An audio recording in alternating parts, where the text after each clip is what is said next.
Assalamualaikum warahmatullahi wabarakatuh. Selamat datang kembali di channel Cerita Wangi bersama saya, Rina Widi. Aku paling tak mampu menahan perasaanku bila melihat wanita menangis. Lica, kamu tak boleh menyimpan dendam, karena dendam tak akan menyelesaikan masalah, malah mungkin membuat masalah baru. Pulanglah, kembalilah ke alammu, tenanglah di sana, dan biarkan orang yang telah membuatmu seperti ini akan menerima hukumannya sendiri, kataku, dan tanpa sadar aku menggenggam jari jemarinya yang terasa dingin. Aku pun menghapus air matanya yang masih menggantung di ujung dagunya. Kini begitu jelas aku melihat wajah Lica yang penuh dengan bekas luka sayatan, serta ada garis biru di lehernya. Tanpa berkata apa-apa lagi, Lica pergi diiringi suara kumandang azan di kejauhan. Aku kembali merenungi nasib malang yang menimpa gadis itu. Siapa yang telah tega menghabisi nyawa seorang gadis belia yang semestinya tengah hidup dalam dunia remaja yang penuh dengan keindahan? Sungguh biadab, dan semoga orang yang melakukan pembunuhan itu akan mendapatkan hukuman yang setimpal. Teng, teng, teng. Hayo, bangun, bangun. Mandi, jangan bermalas-malasan. Suara sipir berseru membangunkan para penghuni LP. Dan ketika dia sampai di depan pintu besi kamar kami, dia tersenyum sambil menunjukkan jempol ke arah kami. Karena memang penghuni ruangan ini sudah bangun sejak subuh tadi, karena mereka telah menjalani kewajibannya sebagai seorang muslim. Setelah acara mandi selesai, kami pun antri menunggu jatah sarapan pagi. Dan setelah itu, kami harus bersih-bersih halaman. Setelah itu, kami berbagi kelas dalam kegiatan keterampilan. Ada yang di bagian mesin, menjahit, dan membuat keterampilan lainnya, seperti melukis dan kursus penyablonan.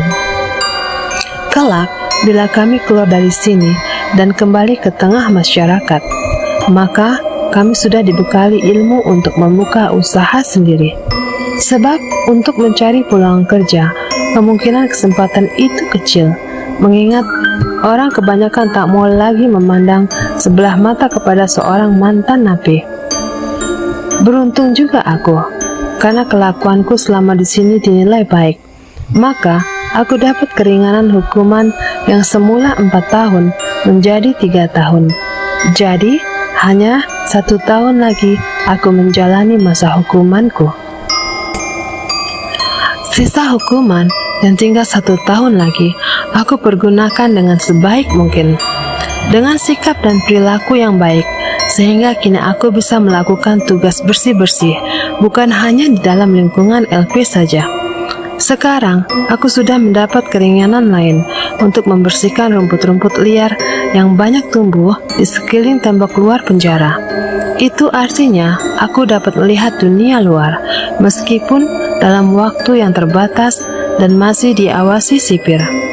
Aku pun tidak lagi mengenakan baju tahanan. Begitu lama aku terkungkung tembok tebal yang mengerikan. Setiap saat, dari waktu ke waktu, hanya melihat rutinitas para napi yang hanya itu-itu saja.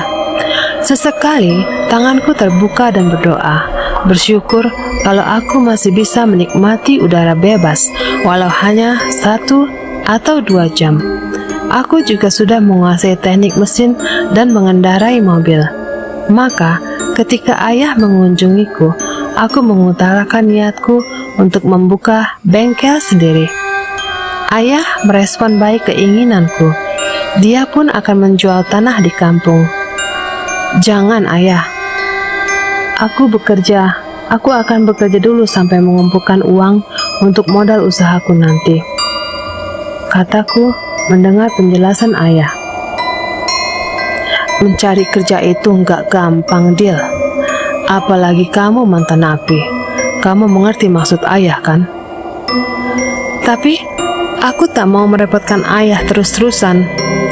Fadil, ayah bekerja banting tulang peras keringat hanya buat kamu. Kamu adalah anak ayah satu-satunya. Tak ada kekayaan atau harta yang paling berharga bagi ayah kecuali kamu.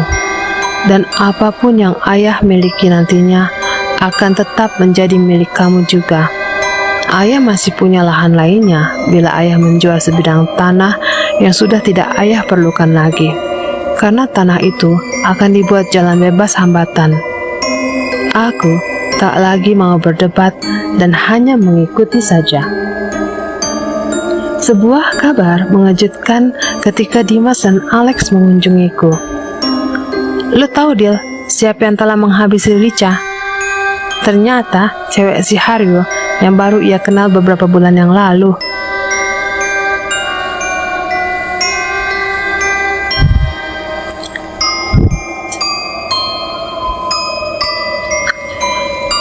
Apa motifnya, Lex? Padahal dia baru kenal. Dan gimana ceritanya dia bunuh Lica di rumah Lica sendiri? Tanyaku penasaran. Sementara dugaan polisi bermotif cemburu. Mungkin Safira kesal melihat Haryo yang masih sering berkunjung ke rumah Lica. Gila, sadis banget tuh cewek, sampai tega ngabisin Lica.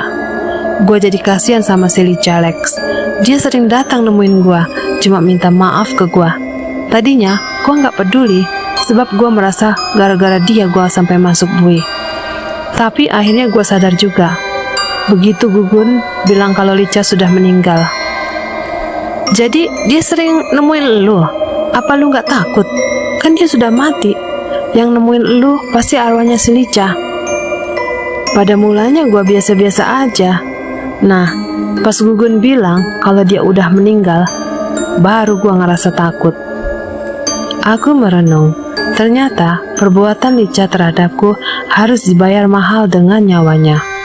Aku sampai pusing memikirkan hal itu. Kenapa? Hanya karena hal sepele, hanya karena cemburu, cewek yang bernama Safira begitu tega membunuh. Apa mungkin ada motif lain yang belum bisa diungkap oleh polisi? Hal ini mungkin adalah hari yang paling aku tunggu-tunggu selama beberapa bulan sebelumnya. Dan hari ini juga termasuk hari yang mungkin bersejarah dalam perjalanan hidupku. Karena hari ini setelah matahari baru naik, aku sudah bisa kembali menghirup udara kebebasan. Masa hukumanku telah berakhir. Entah apa yang aku rasakan saat ini. Rasa senang dan haru bercampur jadi satu. Senang karena terbebas dari tembok-tembok kokoh dan lembab yang telah mengurungku sekian lama. Namun terharu, teman-teman satu sel yang sekian lama bersama dan telah banyak memberiku pelajaran pahit tentang kehidupan dan perbuatan mereka. Satu persatu mereka memeluk aku dengan haru dan menitikkan air mata. Dan tanpa sadar, aku pun menangis. Aku merasa berat meninggalkan mereka yang sudah aku anggap seperti keluarga sependeritaan. Jangan lupakan kami, Pak Ustadz. Kamu adalah guru yang telah banyak memberikan kami pelajaran tentang agama. Kamu telah merubah akhlak kami menjadi lebih baik. Maafkan sifat kasar kami saat kamu masih baru menjadi penghuni dan bergabung dengan kami. Kata Tugimin yang biasa kami panggil bos. Iya Fadil, aku juga minta maaf kalau selama ini suka mengatur dan bersikap kasar sama kamu. Aku juga berterima kasih banyak sama kamu, sebab kamu sudah membuka mata hati kami dan mengenal siapa diri kami. Kamu sudah membimbing aku dan teman-teman untuk mengenal siapa sesungguhnya manusia seperti kita yang dianggap hina oleh orang lain.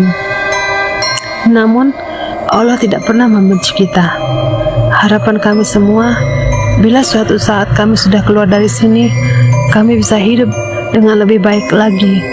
Jangan pernah lupakan kami ya, Dil. Sambung Wahyu. Kemudian, kami berempat berpelukan, sampai seorang sipir menyentuh pundak kami. Sudah ya, sekarang relakan Fadil.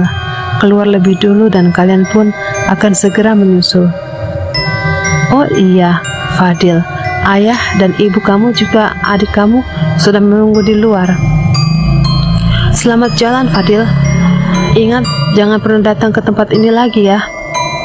Akhirnya kami berpisah diiringi isak tangis kami. Biar bagaimanapun juga, kami masih punya hati dan perasaan. Ternyata kepulanganku disambut oleh keluargaku dengan acara syukuran.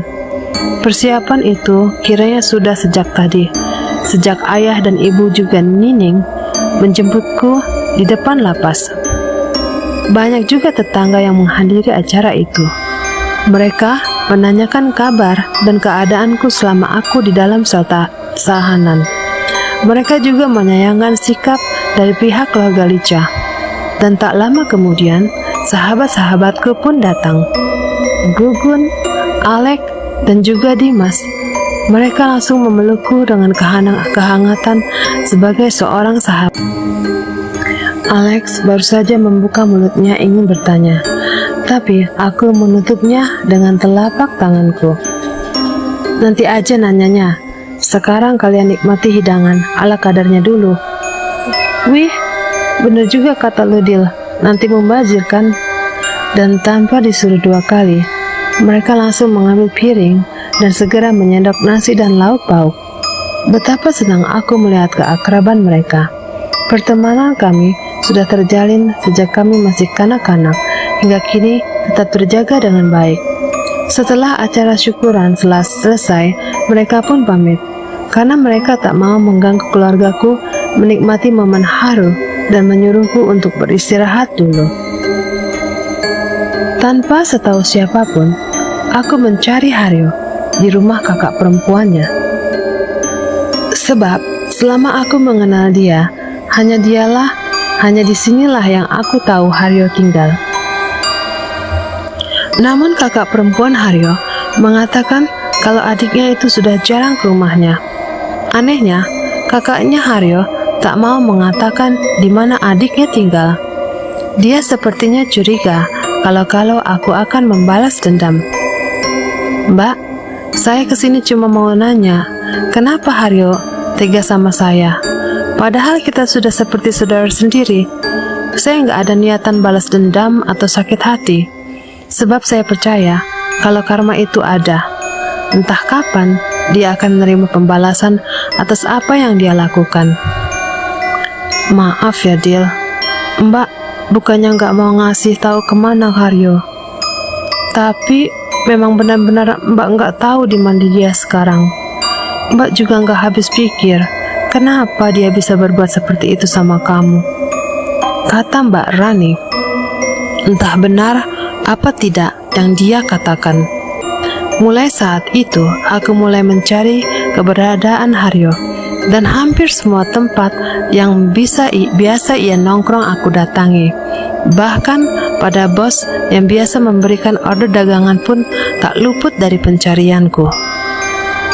Tapi nihil, Haryo menghilang tanpa jejak seperti ditelan bumi. Aku memulai hidup baru, menuruti keinginan ayah dan atas keterampilanku selama di lembaga permasyarakatan sana. Ayahku telah menjual tanah di kampung dan kemudian ia membeli sebuah bengkel kecil yang letaknya lumayan strategis. Entah kenapa bengkel itu dijual oleh pemiliknya, padahal sudah banyak pelanggannya. Contohnya, baru beberapa hari aku membuka bengkel ini, sudah lumayan banyak yang datang untuk memperbaiki motor atau mobil. Aku juga cukup kewalahan melayani pelanggan. Maka aku merekrut Gugun yang sedikit mengerti tentang mesin untuk membantuku. Karena selain mengerti mesin, dia juga butuh kerjaan karena sudah 1 bulan dia jadi pengangguran. Terlebih lagi katanya, Gugun mau nikah tahun depan.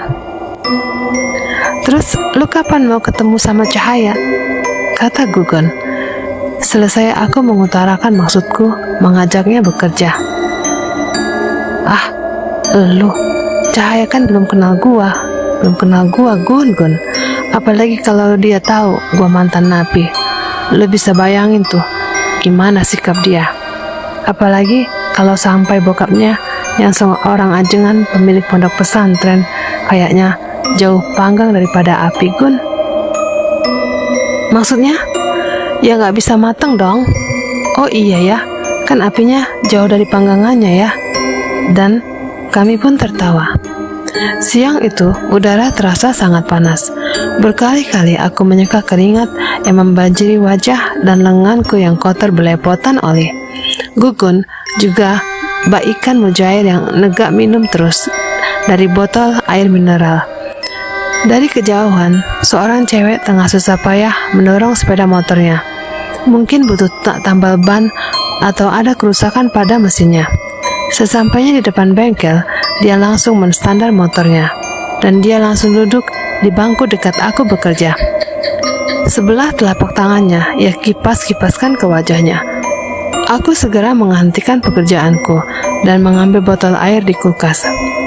"Minum dulu, Mbak," kataku pada cewek itu sambil memberikan botol berisi air mineral. Cewek itu langsung menerima dan membuka segel lalu meminumnya. "Makasih," jawabnya. Dia memandangku seperti melihat sesuatu yang aneh. "Kenapa? Apa ada yang aneh sama saya?" tanyaku. "Sepertinya aku pernah lihat kamu, tapi di mana ya?" Dia balik tanya, seakan tengah mengingat siapa aku. "Oh iya, aku baru ingat sekarang. Abang kan yang namanya Fadil?" tanyanya kemudian. "Iya, kamu kok tahu?" "Aku adiknya Mbak Lica." "Kamu adiknya Lica?" Cewek itu mengangguk. "Katanya kakak kamu sudah meninggal." "Iya bang, Mbak Lica ada yang membunuh." "Oh iya bang, kenalin, nama aku Siska." "Abang pasti lupa sama aku. Kan waktu itu aku baru kelas 2 SMP. Sekarang aku sudah duduk di kelas 2 SMK. Jadi mungkin abang memang belum mengenal aku." Dan kami pun terlibat obrolan panjang. Semua yang berkaitan dengan Lica ia ungkapkan. Sepertinya cewek ini masih polos. Dia begitu lancar menceritakan semuanya. "Maaf, mungkin aku memang gak tahu soal kamu, karena aku sendiri baru pertama kali bertemu mbak kakak kamu. Itu pun diajak Haryo. Jadi aku heran, kok tiba-tiba banyak orang menggerebek rumah kamu." "Oh iya, kamu kan punya kakak laki-laki. Dia itu yang menarik aku dan yang pertama memukul aku. Kapan-kapan aku mau ketemu sama dia." "Abang mau balas dendam?" "Hahaha, kamu ini ada-ada aja. Aku nggak punya sifat pendendam. Aku cuma mau silaturahmi, ngobrol sambil ngopi gitu." "Oh, kirain." Karena keasikan ngobrol sama tuh cewek, aku sampai lupa menanyakan tentang motornya yang mogok itu.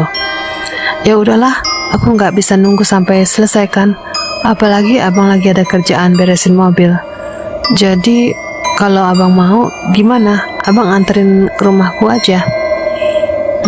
Boleh juga nih. Ada kesempatan buat deketin nih cewek sekaligus. Mau tahu gimana sikap kakaknya yang pernah mukulin aku. Setelah itu, cewek yang bernama Siska pun hendak berangkat pergi. "Tunggu," kataku sambil mencekal tangannya.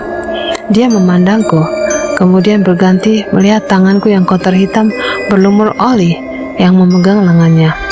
Aku baru sadar kalau tanganku telah mengotori tangannya. Maaf," ucapku gugup. Kemudian aku membersihkannya dengan air sabun, sekalian juga mencuci tangan. Sejenak aku memperhatikannya. Ternyata dia tidak marah dan masih berdiri menungguku. "Aku antar. Gak baik kalau kamu pulang sendirian. Sementara motor kamu tinggal di sini." "Yuk," kataku lalu menstarter motor. Kelihatannya dia ragu, tapi setelah aku tetap menunggu, akhirnya dia pun mau juga. Tidak lebih dari setengah jam, kami pun sudah sampai. Kebetulan kakak laki-laki Siska sedang ada di depan rumah. Dia nampak terkejut melihat aku membonceng adiknya. Semula ia ingin pergi, tapi aku cepat menghampirinya. "Hei, lu, masih ingat sama gua? Sekarang gua pengen lu ngerasain gimana sakitnya dipukulin." Demi mendengar ucapanku, sepertinya nyalinya mendadak ciut. Dia diam, bahkan tak berani menatapku. Siska yang melihat gelagat kurang baik segera mencekal lenganku. "Jangan bang, tolong, kakak aku jangan diapa-apain. Ini bukan salah dia bang." Siska memohon agar aku melepaskan kakaknya. "Waktu itu lu kayak jagoan nyeret gua dari tempat tidur. Lu pukulin gua sebelum gua jelasin kejadiannya. Atau kalian memang sengaja kerjasama mau jebak gua?" "Bang Fadil, aku mohon jangan apa-apain kakak aku. Dia nggak tahu apa-apa. Dia spontan kaget mendengar jeritan Mbak Lica." "Iya, gua nggak tahu apa-apa waktu itu.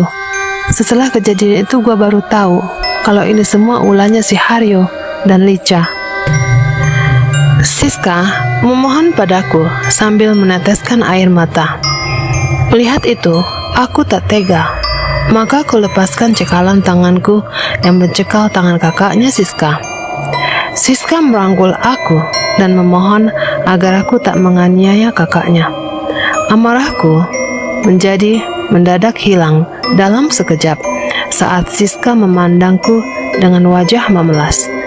Entah mengapa, aku merasa aneh dengan perasaanku sendiri. Aku seperti menemukan sesuatu yang selama ini aku dambakan. Siska meraih kedua lenganku, dan ada desiran aneh yang menjalari seluruh pori-pori darahku, membuat debaran dadaku berdegup lebih kencang dari biasanya. Aku balas menatap mata yang indah, namun sudut-sudut mata itu terdapat butiran-butiran air bening. Lagi-lagi aku tak bisa melihat wanita menitikkan air mata. Walaupun aku tahu kalau Siska adalah adik dari Lica, cewek yang semula aku membencinya. Dan dengan lembut, aku membelai jari jemarinya yang lentik. Tanpa sadar, aku meremasnya. Siska membiarkan jari tangannya dalam remasanku. Malah perlahan, dia pun membalas dengan remasan kecil.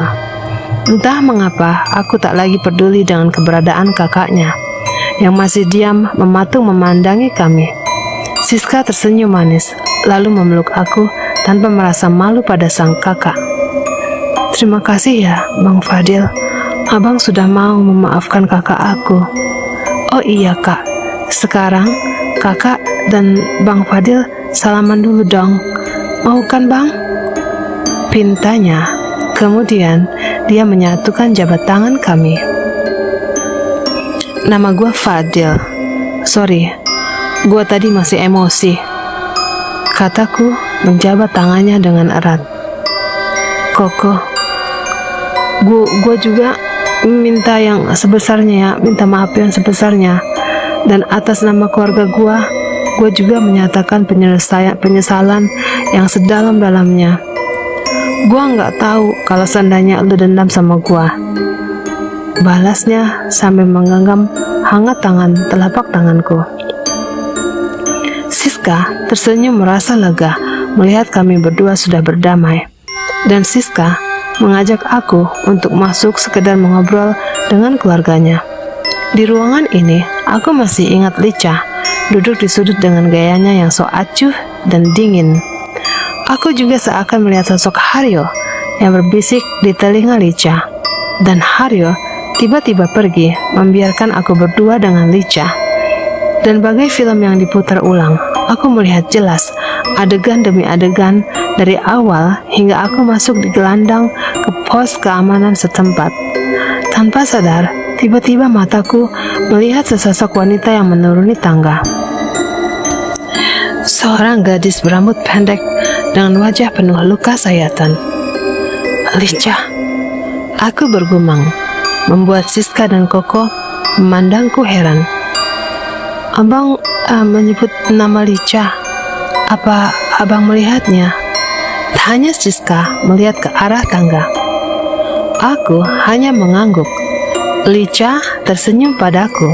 Kemudian dia berjalan menuruni tangga. Licha, kemarilah, duduk bersama kami. Namun, cewek itu tak menghiraukan ucapanku. Dia langsung menuju ke dalam dan menghilang begitu saja. Sejak perkenalan itu, hubungan aku dan Siska semakin dekat. Kami pun sering bertemu di tempat yang sesuai dengan keinginan. Bila aku ada waktu senggang, maka tak jarang aku menjemputnya di sekolah. Siska memang lihai dalam mengendarai motor. Bahkan dengan santai, dia menyalip kendaraan di depannya.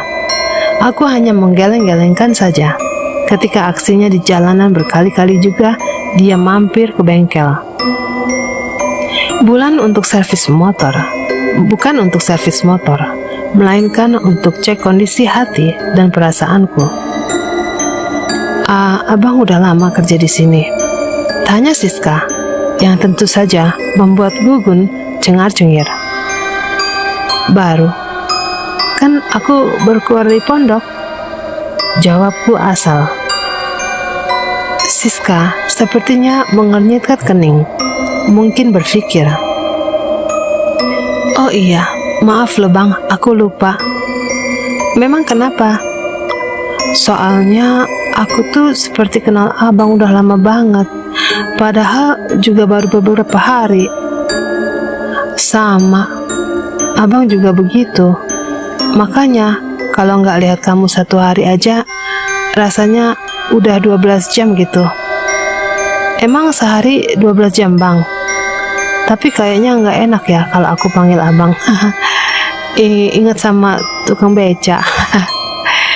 Gimana kalau kita panggil aku kamu aja ya, biar aku nggak kikuk dan lebih enak. Tapi aku kan jauh lebih tua. Iya sih, tapi kamu kan pacar siapa? Tahu ah, malu. Begitulah hari-hari kami lalui dengan kebersamaan. Sampai-sampai Gugun mengingatkan kalau ada seorang cewek yang masih menunggu aku. Rasanya nggak mungkin, Gun. Cahaya ibarat batu permata yang teramat berharga, sedangkan aku hanya sebutir batu kerikil yang sama sekali tak ada harganya. Lu tahu berapa harga sebutir berlian? Pasti mahal kan? Lu tahu berapa harga sebutir kerikil? Sama sekali tak ada harganya. Sama sekali tak ada harganya. Begitupun dengan cahaya. Dia begitu agung, begitu luhur. Gua nggak ada artinya bagi dia. Dan mungkin cuma jadi mimpi panjang yang nggak ada batasnya. Kataku saat Gugun menyebut nama cahaya. Tapi orang sering bilang kalau cinta itu buta. Dia nggak mandang status, nggak mandang rupa, juga nggak mandang harta. Lagian, cahaya sendiri yang nanyain lu deal. Kita lihat aja nanti, Gun. Saat ini gue udah ngerasa nyaman sama si Siska.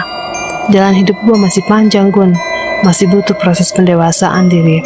Gue juga kan gak mau gegabah buat memilih pendamping hidup. Siapapun cewek yang bakal jadi istri gue, ya gue terima dengan sepenuh hati gue. Akhirnya, perdebatan aku dan Gugun tak harus terhenti demi melihat seorang bapak yang memarkir motornya. Malam itu kebetulan malam Jumat yang menurut orang malam sakral, malam keramat, dan malam yang paling disukai makhluk halus. Ingat malam Jumat, pikiranku langsung keingetan sama arwahnya Licha. Jangan-jangan dia datang lagi malam ini. Berpikir sampai di situ, tiba-tiba lampu di kamarku kedap-kedip seperti turun spanningnya, atau mungkin mau mati. Akhirnya, aku mencopot lampu itu dan mengganti dengan yang baru. Namun, alhasil sama saja. Lampu yang baru aku pasang pun tetap berkedap-kedip. Aku lihat dari jendela, lampu di ruang tamu aman-aman saja, tetapi menyala seperti biasa. Iya, daripada di kamar kayak lagi horor gitu, mending aku keluar. Di luar, kulihat ayah juga tengah asik menikmati secangkir besar teh manis yang ditemani beberapa kerat singkong rebus kesukaannya. Melihat ayah sendirian, aku pun ingin duduk. Tapi sebelumnya, aku membuat secangkir kopi dulu. Setelah itu, aku duduk di samping ayah. Ayah, dengar dari teman kamu, katanya sekarang kamu lagi dekat sama siapa itu? Ayah memulai percakapan. Oh, maksud ayah Siska. Oh, namanya Siska. Apa betul dia adiknya Lica yang bikin kamu masuk bui? Iya ayah, Siska memang adiknya Lica. Tapi aku sudah melupakan masalah itu, dan semua sudah berlalu. Aku nggak mau menengok ke belakang terus ya, karena masih ada hari depan yang akan segera aku hadapi. Biarkan masa lalu itu berlalu. Baguslah kalau kamu punya prinsip seperti itu. Harapan ayah agar kamu lebih hati-hati lagi. Jangan sampai terperosok untuk kedua kalinya. Terima kasih atas kepercayaan yang ayah berikan padaku. Ngomong-ngomong, kapan kamu mengenalin si Siska itu? Ayah juga kepingin tahu calon menantu ayah itu cantik apa enggak. Ih ayah, yang namanya cewek ya pasti cantik dong. Kalau ganteng itu namanya cowok. Oh iya ya, kata ayah sambil menepuk dahinya. Dan kami tenggelam dalam pikiran masing-masing. Setelah lama terdiam, akhirnya ayah masuk lebih dulu. Sementara aku masih menikmati asap rokok dan kopi yang mulai dingin. Entah dari mana munculnya sosok wanita itu. Kini, dia berdiri tepat di hadapanku. Dan bersamaan dengan itu, tiba-tiba lampu di teras itu padam. Kenapa lampu ini mati? Aku bergumam. Aku yang membuatnya padam. Aku malu kalau ada yang melihat aku. Jawab sosok yang tak lain adalah Lica. Aku sangat bahagia melihat kamu sekarang dekat dengan adikku. Sambungnya kemudian. Aku juga senang. Ternyata kamu punya adik yang cantik dan bisa membuat aku tak lagi menaruh dendam pada keluargamu. Aku telah menghapus kenangan lama aku dan Haryo, meskipun masih ada keinginan untuk bertemu dengannya. Masalah Haryo adalah masalahku. Biarlah aku yang akan membereskan laki-laki yang tak bertanggung jawab itu. Kata Lica seakan tahu kalau aku masih penasaran dengan Haryo. Lica, urusan dunia ini biarlah menjadi urusan kami. Kamu kembalilah ke alam kamu, tenang dan damailah di sana. Sampai waktu kita semua akan kembali seperti kamu. Lupakanlah dendam kesumatmu yang membuatmu semakin gelap dalam kuburmu. Lica terdiam dan hanya tertunduk. Setelah terdiam dan saling membisu, membuat suasana semakin hening dan mencekam. Apalagi teras rumah terlihat gelap karena Lica sengaja memadamkan lampunya. Dengan gemetar, aku menyentuh lengan Lica yang semakin dingin. Aku membuang perasaan takut untuk mendekatinya agar dia mau menceritakan segalanya. Tak ada yang perlu kamu tutupi lagi, Lica. Terbukalah padaku. Siapa tahu aku bisa membantumu, walaupun aku tak tahu dengan cara apa. Katakan, siapa yang membunuhmu? Tanyaku memulai. Aku ingin tahu pasti apa penyebab kematian Lica. Dia telah mengkhianati aku juga kamu, Haryo. Haryo, orang yang aku cintai dengan sepenuh jiwa ini, ternyata tak lebih dari seorang bajingan. Aku terhanyut akan tipu dayanya, sehingga aku rela memberikan segalanya, termasuk keperawananku. Aku hamil, Fadil. Aku malu jika sampai orang tuaku tahu. Maka aku menuntut agar dia menikahi aku. Lica menghentikan ceritanya. Dia menatap ke depan dengan tatapan kosong. Aku mendengar dia menarik napas berat. Namun ternyata dia tak mampu menikahi aku dengan alasan tak punya uang. Aku memaksanya hanya untuk menikah saja. Tak perlu pesta segala macam. Sekalipun nikah siri bagiku tak mengapa. Tapi dia selalu beralasan dia punya rencana lain. Dia meminta uang padaku untuk berpura-pura seolah dia melamar aku. Uang dari mana? Sedangkan ayahku tak bisa mencari uang sejumlah yang ia inginkan. Haryo mulai menyusun rencana yang melibatkan aku. Skenario yang harus berjalan untuk mencari mangsa yang tepat. Dan karena mata hatiku telah dibutakan oleh cinta, aku segera menjalani rencana yang menimpa kamu sebagai korban. Ternyata Haryo cukup licik. Dia memperalat Lica untuk mencari uang.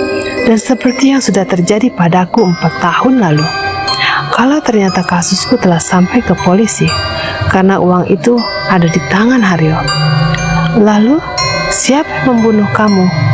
Apa benar pacar si Haryo yang bernama Safira itu? Apa motifnya sampai dia membunuhmu? Tanyaku ingin tahu. Karena Haryo telah menipuku dan perutku semakin membesar, maka aku memaksa Haryo menikahiku saat itu juga. Dan Haryo pun datang siang itu. Sekali ini dia bersikap sangat romantis. Dia menjemput aku sampai ke tempat tidurku. Dan kami melakukan hubungan suami istri yang terakhir kalinya. Setelah menyetubuhiku, ia keluar menemui seorang cewek yang mengaku saudaranya. Cewek itu pun masuk dan mengobrol bersama. Tanpa aku sadari, Haryo berjalan ke belakangku dan menciumi leherku. Aku membiarkannya karena aku pikir ini bagian dari rasa cinta. Namun aku keliru. Tiba-tiba aku merasa ada tali yang menjerat leherku.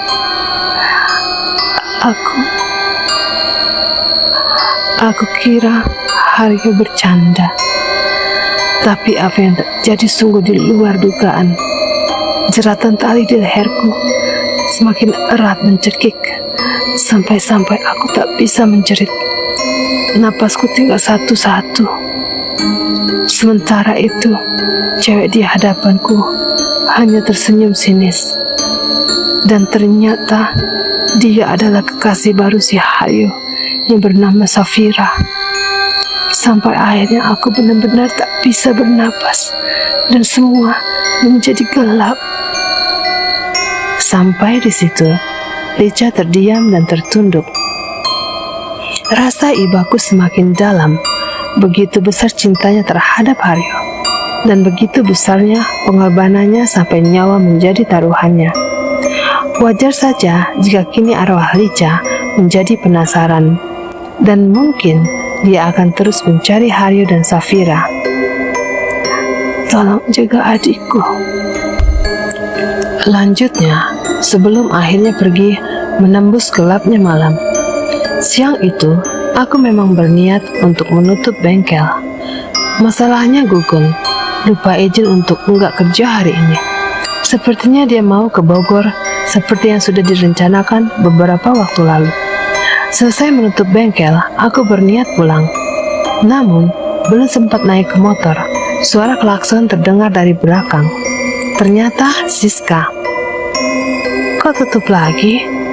tanya Siska tanpa turun dari motor. "Teman aku nggak berangkat, jadi kurang semangat kalau sendirian. Kan sekarang ada aku bisa kok bantuin kamu." "Bisa sih, bisa ngerecokin. Udah yuk lah, mending ke rumah aku aja." "Tapi apa nanti orang di rumah kamu nggak nyuekin aku kalau mereka tahu kalau aku adiknya Lica?" "Semua udah clear, nggak ada lagi cerita itu. Kamu harus percaya kalau keluargaku adalah orang tersabar yang pernah ada di dunia ini. Yuk, cabut." Siska mengangguk, kemudian dia mengikutiku dari belakang. Pas sampai di rumah, aku lihat ibu dan Nining tengah sibuk mengatur pot-pot bunga dan menata kembali letak bunga-bunga yang akan dijualnya. Memang keluargaku cukup kreatif dalam mencari dan melihat peluang yang bisa menghasilkan. Ibu dibantu Nining membuka usaha jual bunga dan memanfaatkan sosmed untuk promosi. Alhasil, mereka bisa mengeruk keuntungan yang lumayan besar. Bila ada jenis bunga yang tengah viral, ibu dan Nining menghentikan kesibukannya demi melihat aku dan Siska. "Oh, kamu sudah pulang toh, Dil? Memang ada apa?" tanya ibu sambil mencuci tangannya yang diikuti oleh Nining. Aku segera mencium lengan ibu, dan ternyata Siska pun melakukan hal yang sama. Setelah itu, ia menyalami Nining. "Siapa yang kamu bawa ini?" "Yo, cantik. Cocok untuk jadi menantu ibu," kata ibu berseloroh. Sebelum aku menjawab, ibu sudah menuntun dengan Siska yang dengan ragu melirik ke arahku. Kami langsung duduk di teras. Nining membawa minum yang langsung diletakkan di meja kecil. "Ibu, ini Siska. Dia adiknya Lica. Dan kami sudah pacaran karena aku dan Siska sudah tak mau mengingat masa lalu. Bukankah kita sudah tak menyimpan dendam atau kebencian lagi? Setelah mendengar kabar kematian Lica, aku sengaja membawa Siska untuk aku kenalkan pada keluarga kita," kataku berharap agar ibu mengerti. Fadil, yang punya masalah kan sudah nggak ada toh. Dan kamu sendiri sudah ikhlas menerima semua itu. Lah, kalau sekarang kamu bawa Siska, terus kamu bilang sudah pacaran, ibu harus bilang apa? Mungkin ibu hanya bilang, "Kapan kamu menikahi dia?" Jawaban ibu sungguh di luar dugaanku. "Kesini nak, Cahayu. Duduk dekat ibu. Jangan dekat Fadil, kan belum muhrim," lanjutnya sambil tertawa. "Nah, ini adiknya Fadil. Sebetulnya Nining bukan adik kandung Fadil, tapi sudah dari kecil dia lebih suka tinggal sama ibu dibanding tinggal sama orang tuanya sendiri. Apalagi dia tetap di sini toh, nggak punya saudara. Dia anak satu-satunya yang paling ibu sayang, si Fadil." Nining bukan hanya menyalami Siska, tapi dia juga mencium tangannya hingga membuatnya risih. Siska memandangku seakan penuh tanya. "Ayah mana, Bu?" "Ayahmu ya kerja toh. Tadi pagi juga ada temannya datang. Katanya mau menawarkan tanah di Tangerang. Lumayan luas. Kalau deal bisa dapat komisi besar tua ayah kamu." Ayahku memang sudah dari dulu menjadi seorang broker. Bukan hanya tanah atau rumah, tapi juga kendaraan. Pekerjaan tetap ayah, seorang teknisi di sebuah pabrik yang tetap masih ayah jalani, meskipun gajinya tak seberapa. "Kamu jangan pulang dulu ya. Nunggu sampai ayahku pulang. Dia juga mau lihat calon menantunya, yang pasti bikin ayah jatuh hati, cinta sama kamu," kataku ngelantur. "Ngaco kamu. Nanti gimana kalau ibu aku nyariin? Kan tinggal telepon aja, gampang kan?" kataku, dan langsung ia respon. "Deal, kalau boleh aku minta tolong sama kamu." "Ya, selama aku bisa, aku pasti menolong kamu. Kakak aku kan udah lama nganggur, sejak keluar dari pabrik. Dan aku lihat kamu kerja cuma berdua, padahal banyak kendaraan yang masuk untuk diservis. Kamu bisa minta tolong sama bos kamu untuk menerima kakak aku." "Bos? Mungkin dia belum tahu kalau bengkel itu milik sendiri." "Oke, nanti aku sampein deh. Kayaknya sih emang lagi butuh tambahan orang. Besok aku kabarin ya." "Makasih ya, Dil. Kamu memang cowok yang paling baik hati yang pernah aku kenal." "Sudah dulu ngobrolnya. Sekarang kita cobain dulu pisang gorengan buat Nining. Pasti enak." Tanpa menunggu pisang itu dingin, kami mulai menikmatinya Dan ternyata benar kata ibu. Buatan Nining memang selalu enak dan lezat. Ternyata kehadiran Siska dapat diterima dengan baik di tengah keluarga. Aku merasa bersyukur karena apa yang dikhawatirkan Siska tidak terjadi. Malahan ayahku bertanya, kapan kami menikah? Dan ibu bilang ingin cepat menimbang cucu. Kami hanya menjawab sebentar lagi. Kan Siska masih harus menamatkan dulu sekolahnya. Sore sekitar pukul 4, aku sudah sampai di depan rumah Siska. Setelah aku mengetuk pintu, seorang ibu keluar dengan wajah nampak terkejut. Sepertinya dia ibunya Siska dan mungkin masih ingat dengan wajahku. Aku mengucap salam dan kemudian mencium tangannya. Kelihatan sikapnya semakin kikuk dan serba salah. Saya Fadil, Bu. Saya mau ketemu sama Koko. Apa dia ada? Tanyaku mengurangi ketegangannya. Mau apa kamu mencari Koko? Dia bertanya seolah curiga. Katanya Koko mau kerja, Bu. Kebetulan ada lowongan di tempat saya kerja. Apa benar kamu mengajak Koko? Kamu mau mengajak Koko? Jangan-jangan kamu mau menjebak dia? Jawab ibu curiga. Aku menanggapi kata-kata ibu Siska dengan senyum. Kemudian aku menjelaskan semua yang menyangkut aku dan Siska, juga Koko. Setelah panjang lebar aku bercerita, barulah ibu mengerti dan meminta maaf. Waktu kejadian 4 tahun lalu, aku memang tidak melihat ibu ada di situ. Apalagi saat itu aku dalam keadaan panik. Setelah ketegangan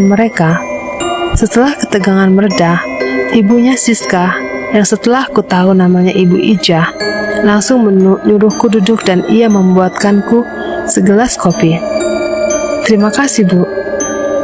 Oh iya, diminum kopinya sambil menunggu Siska datang. Dan tidak sampai 10 menit, Siska pulang. Dia langsung tersenyum dan memarkir motornya. Ngapain kamu kesini sore-sore begini? Mau ngapelin ibu aku ya? Katanya bercanda, yang tentu saja membuat Ibu Ijah mendelik. Hus, jangan ngeledek ibu deh. Ibu habis tegang nih melihat Fadil tiba-tiba datang. Balas ibunya yang pura-pura marah. Siska tertawa kecil, kemudian ia duduk bersama kami. Hayo mandi dulu sana, badan kamu bau keringat tuh. Nanti Fadil nggak mau dekat sama kamu. Ah masa? Apa iya kamu nggak mau sama aku? Tanya Siska memonyongkan bibirnya padaku. Mau nggak ya? Mandi dulu deh. Aku tungguin sambil ngobrol sama ibu sana. Oke, tapi kamu jangan ngerayu ibu ya, katanya kemudian masuk ke dalam. Ibu Ija cuma geleng-geleng kepala melihat tingkah putrinya.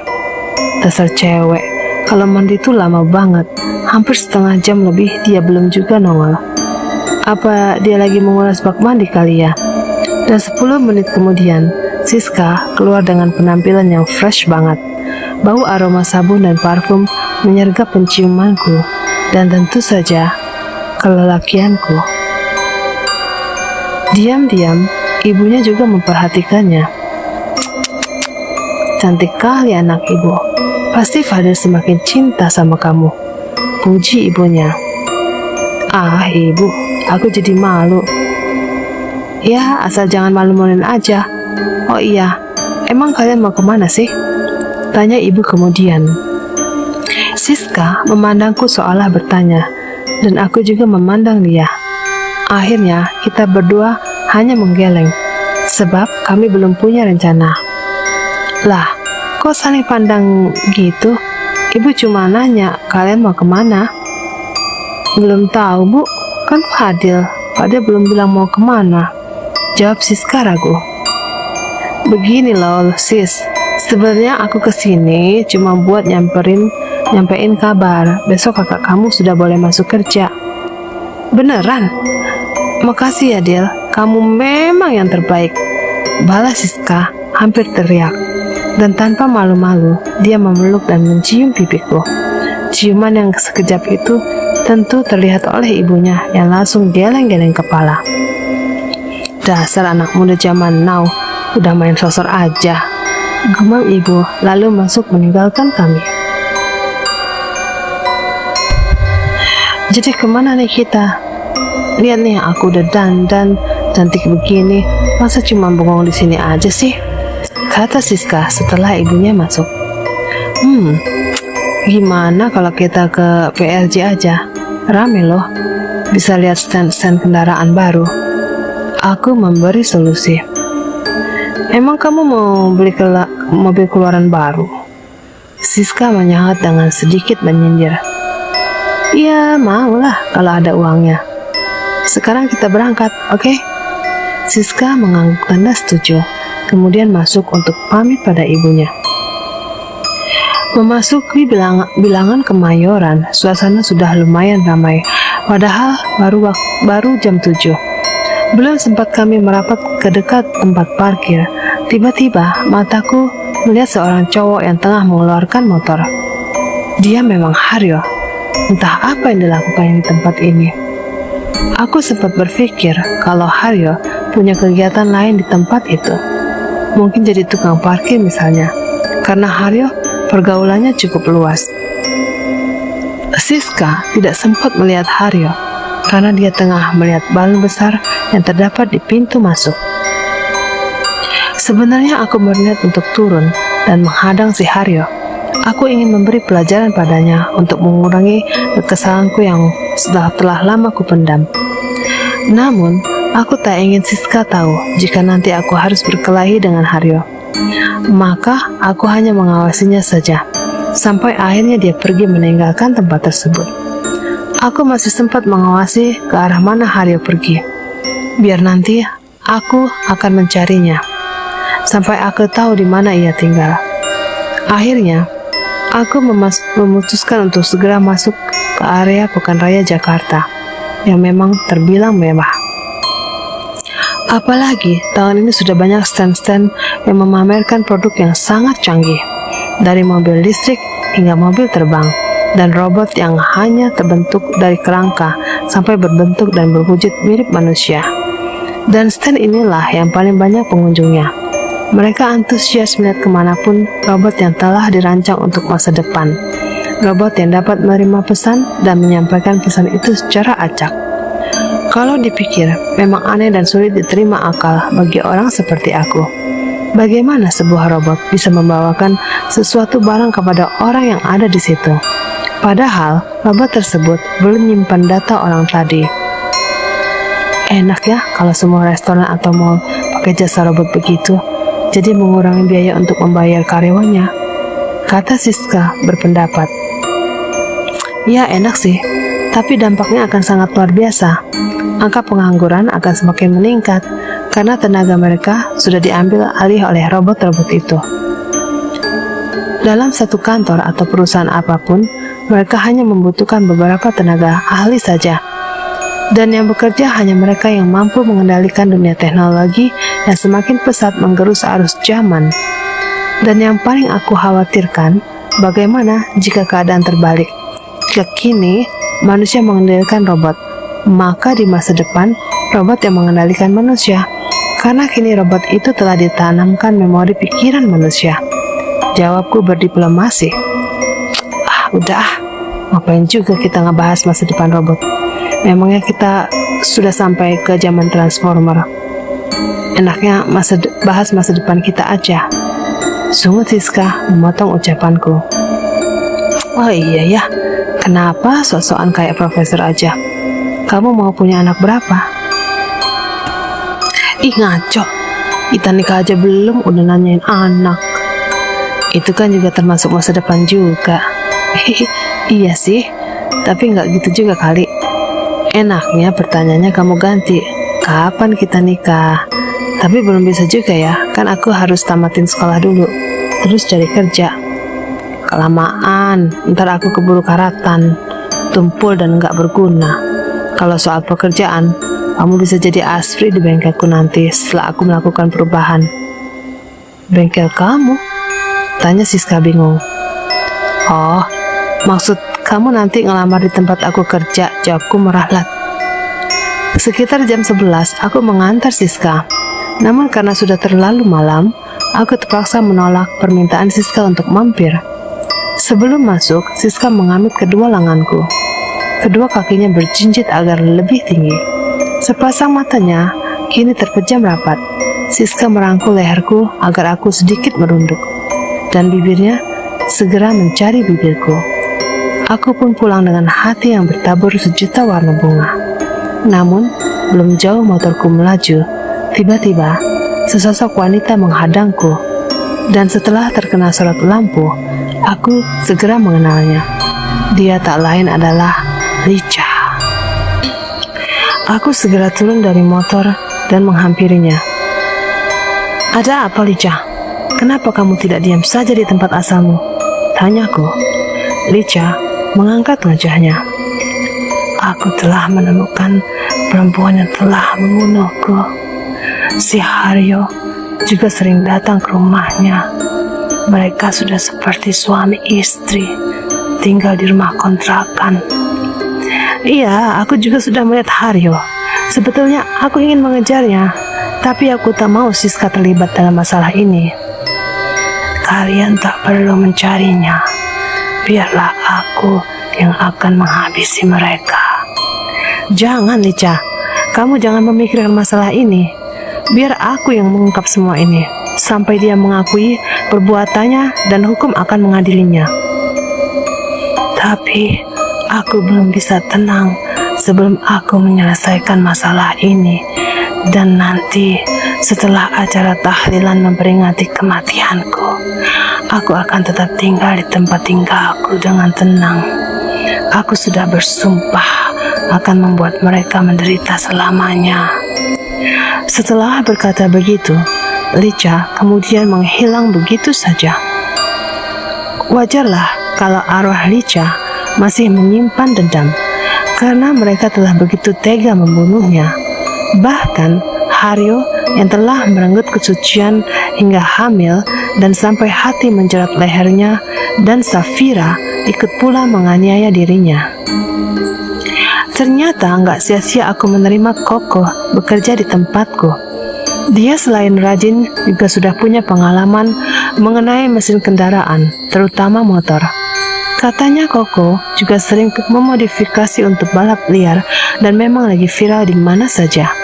Bahkan Koko juga menyarankan agar aku menyediakan segala jenis variasi motor.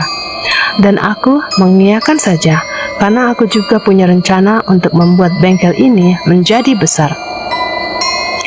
Aku berniat membeli sebuah warung nasi yang kebetulan berdempetan dengan bengkel. Entah kenapa pemilik warung itu hendak menjualnya, padahal setiap hari terbilang cukup ramai. Maka tak ada jalan lain untukku selain membicarakan hal ini pada ayah. Jadi kamu sudah mantap untuk mengembangkan usaha kamu itu. Ayah sama sekali tidak keberatan dengan usulmu untuk membeli warung itu. Berapapun dana yang kau butuhkan, ayah akan siapkan. Kebetulan bisnis ayah berjalan lancar, dan ayah juga ada tabungan yang belum sempat ayah pakai. Sebenarnya dana itu ayah sediakan untuk biaya pernikahan kamu. Tapi karena Siska masih harus sekolah, maka dana itu bisa kamu pakai dulu. Toh semua untuk masa depan kalian nanti. Ternyata ayah menerima usulku dengan baik, dan terbayang dalam alam pikiranku tentang usahaku yang lancar dari yang semula kecil kini berkembang menjadi besar. Aku juga membayangkan kelak jika aku telah menikah. Sore itu, aku, Gugun, dan Tito sudah menutup bengkel. Tiba-tiba Gugun menengadahkan telapak tangannya. Astaga, sorry Gun, gua lupa, kataku berseru. Lalu kembali membuka rolling dan mengambil amplop dari dalam laci. Nih, buat lo, hitung dulu. Kalau kurang bilang, kalau lebih ambil aja. Gugun langsung memasukkan amplop ke saku celana tanpa menghitung lebih dulu. Ini gaji pertama lo kok. Lo hitung dulu. Kalau kurang cocok atau cocok, lo bilang ke gua ya. Seperti Gugun, Koko pun tak menghitungnya lagi. Panggil abang kek, kakak kek, atau Kang Mas. Masa sama calon kakak ipar lu ngomong lu gue aja, Dil, Dil, kata Gugun sambil nyengir. Gak apa-apa ya Dil, kan baru calon.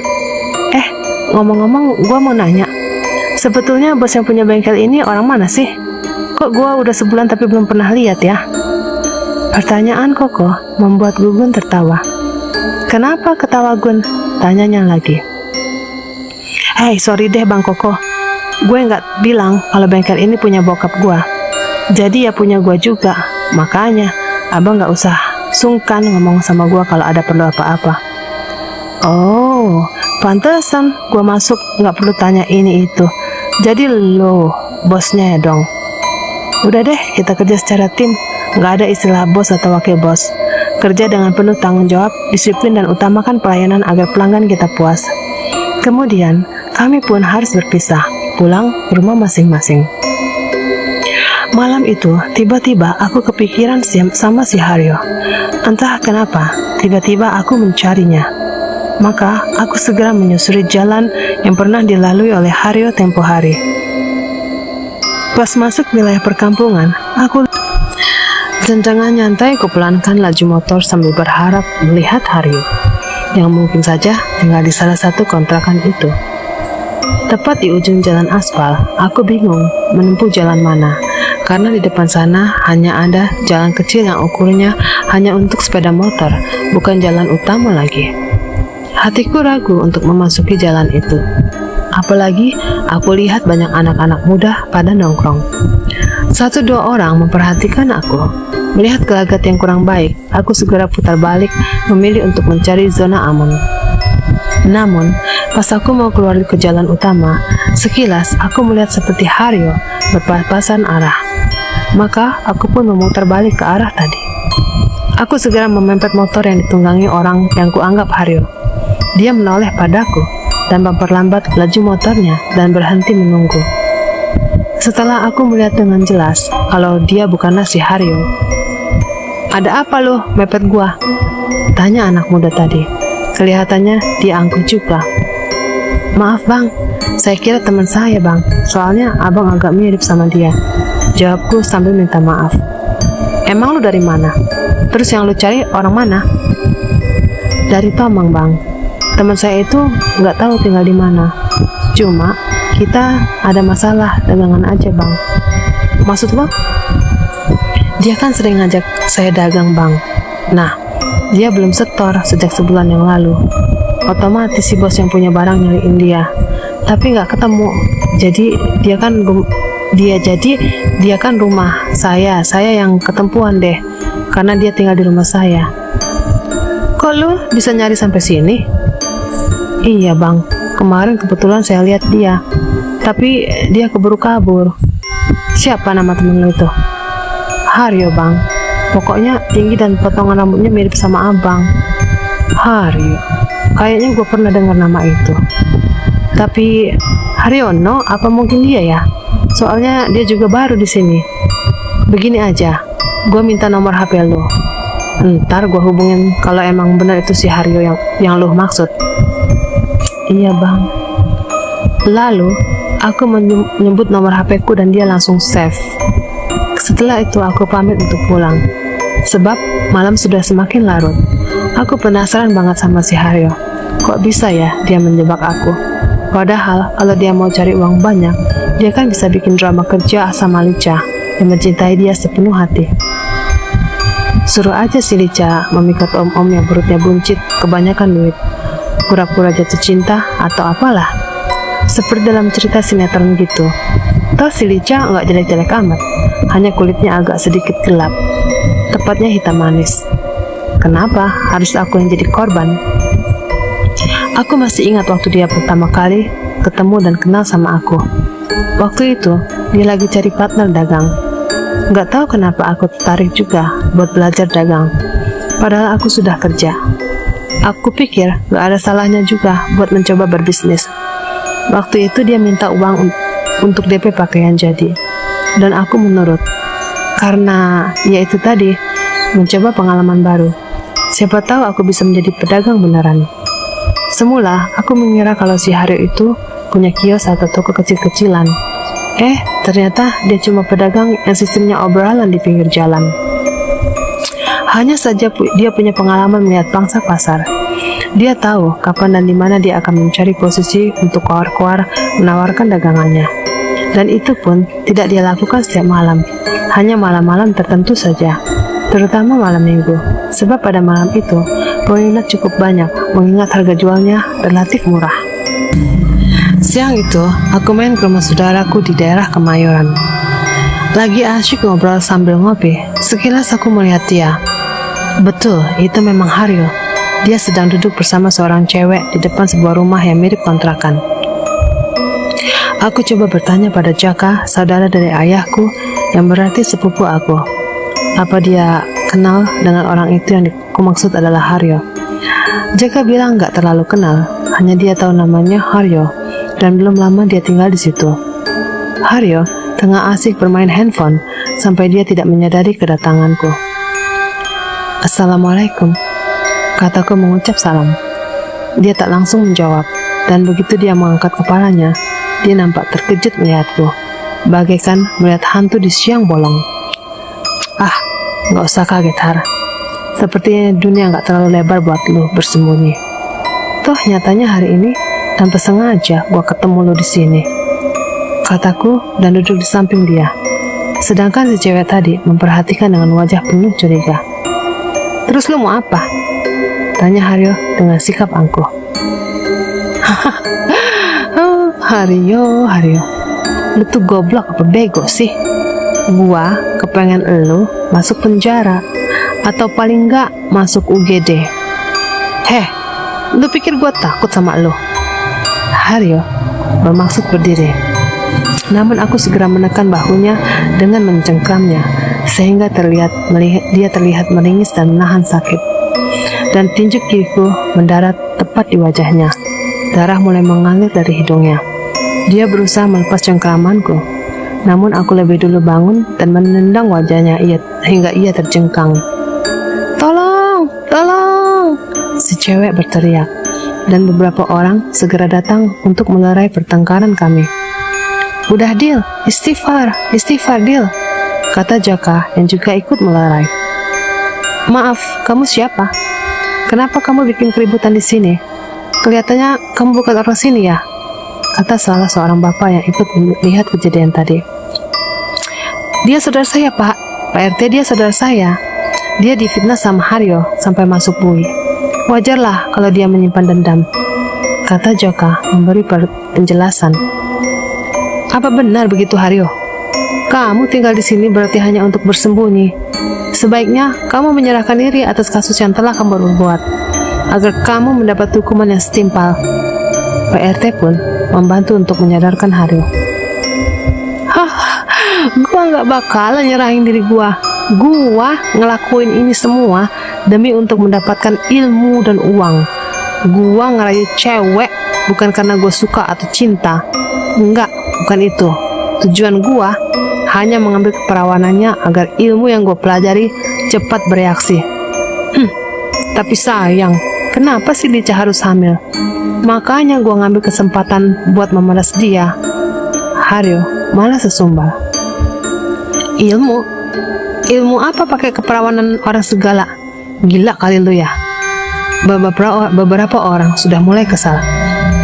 Kalian boleh percaya atau enggak, setelah gue bisa dapetin perawan 71 kali, maka secara otomatis ilmu itu menyerap dengan sendirinya, dan gue bisa awet muda, juga kebal terhadap senjata apapun. Oh, berarti lu bukan manusia, tapi makhluk durjana, dasar setan.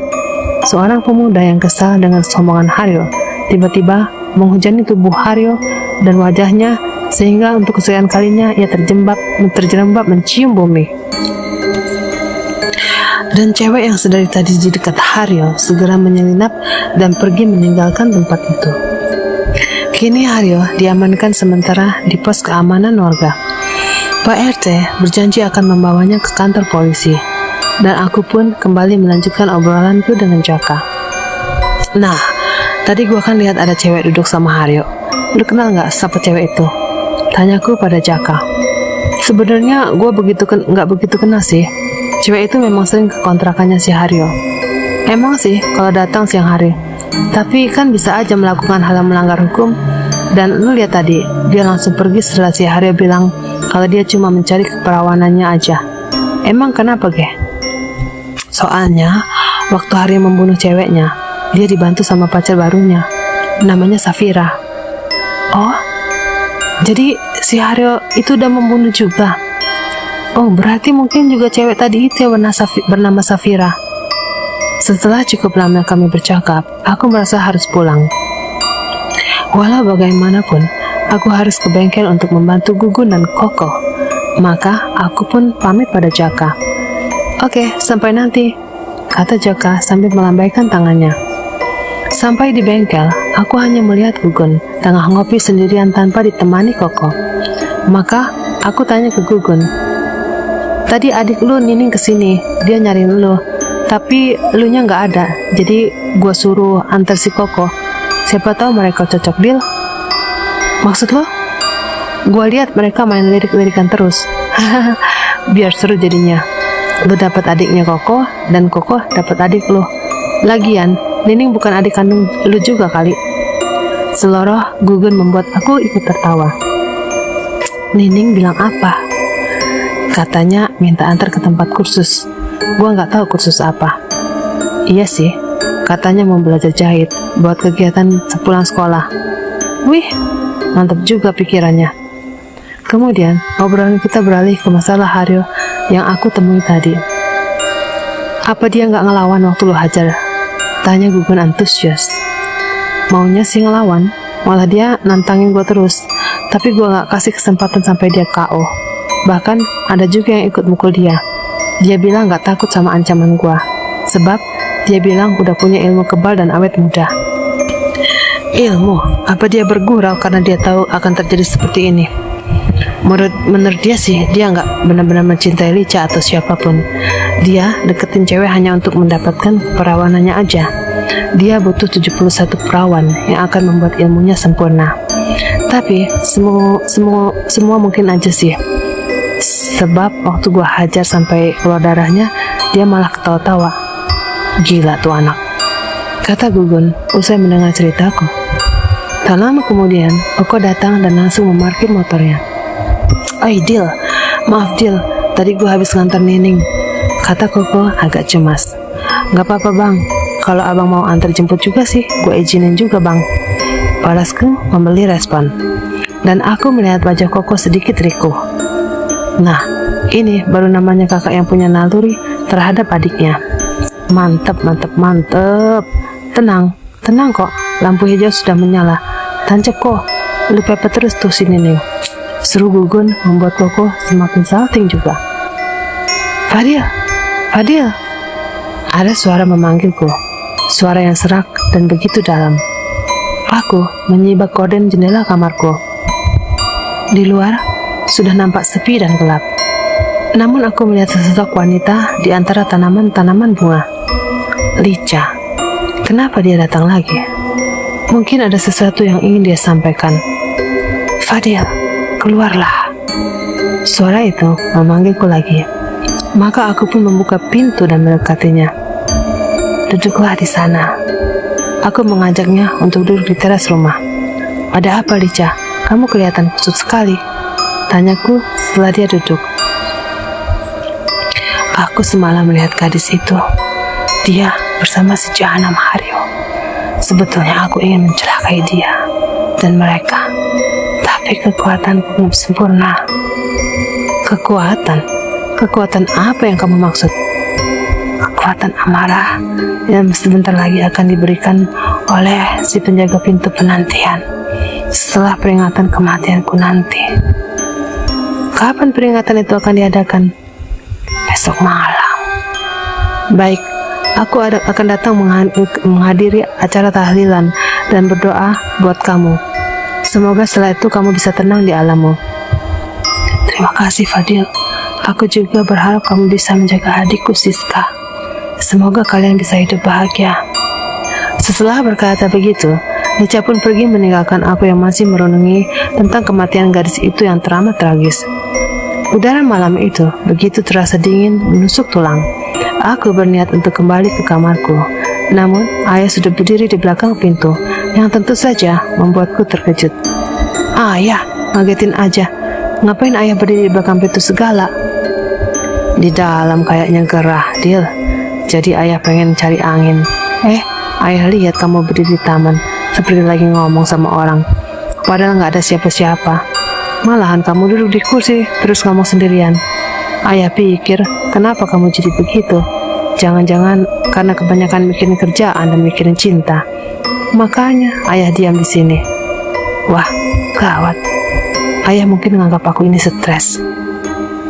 Ya, kalau ayah mau percaya, tadi tuh arwahnya Lica datang menemui aku. Dia bilang mau membalaskan dendamnya sama Haryo dan pacarnya itu. Arwah Lica mau balas dendam? Waduh, bakalan konyol tuh si Haryo. Dia bisa lepas dari hukum pihak berwajib, tapi tidak bisa menolak hukum kodrat. Balas saya, seolah yakin itu akan terjadi. Malam itu di rumah keluarga Siska. Acara tahlilan yang diadakan sehabis Isya dihadiri tetangga dekat dan semua family. Aku mengajak Gugun yang sudah aku anggap keluargaku sendiri. Apalagi dia sudah akrab dengan Koko. Dan anehnya lagi, Nining juga minta ikut. Aku jadi semakin yakin kalau dia dan Koko sudah ada apa-apanya. Saat pembacaan tahlil sampai doa yang dipimpin seorang ustadz berjalan penuh hikmat, bayangan-bayangan wajah Lica yang selalu diliputi kesedihan pun hadir di ruang mataku. Aku merasa kalau dia ada di sini, memandangi kami satu persatu. Berkali-kali aku mengusap lenganku yang mendadak merinding. Sepertinya aku melihat sosok Lica yang hanya berdiri di ambang pintu. Matanya menatapku dengan tatapan haru, memandang Siska yang tengah sibuk menyajikan sedikit cemilan. Dia ditemani Nining yang luas dan tidak kaku, meski baru pertama kali mengenal keluarga ini. Mata Koko tak lepas dari gerakan tubuh Nining. Kemanapun Nining melangkah, kesanalah mata Koko mengarah. Dalam hati aku bersyukur, seandainya Nining bisa membawa Koko ke jalan yang akan lebih baik lagi. Arwah Lica, dia mematung di ambang pintu. Ada titik air yang bergulir jatuh membasahi pipinya. Lica menangis tak kuasa melihat kebersamaan kami. Entah apa yang ia rasakan saat itu. Dia mengadahkan wajahnya dan membiarkan air matanya semakin deras mengalir. Sebentar lagi, ucapnya, dan mungkin hanya aku yang mendengar, karena tak seorang pun dari mereka yang menyadari kehadirannya. Saat kami menikmati hidangan yang tengah tersedia, aku mengangkat gelas menunjukkan pada arwah Lica yang hanya mengangguk dan tersenyum penuh bahagia. Rupanya, gerakan aku tadi sempat menjadi perhatian beberapa orang, termasuk Koko yang duduk di sebelah aku. Ada apa, Dil? Bisik Koko. Lica, dia ada di sini. Mana?